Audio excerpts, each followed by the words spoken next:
అలాగే ఇప్పుడు పిల్లలు వదిలేసి రోడ్డు మీద ఉన్నాం మేము. ఇంటికాడ ఆడతాయి డబ్బులు ఇవ్వకపోతే అది ఊరుకోవట్లేదు.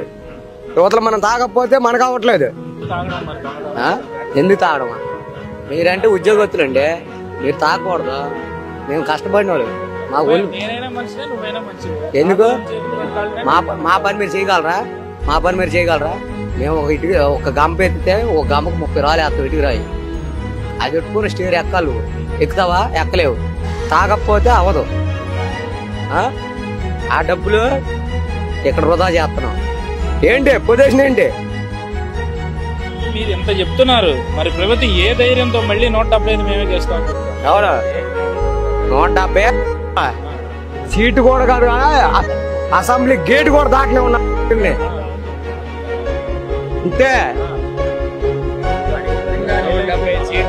దొంగతనంగా వేసుకున్న ఓట్లు కాదు, క్వాలిటీగా రమ్మను.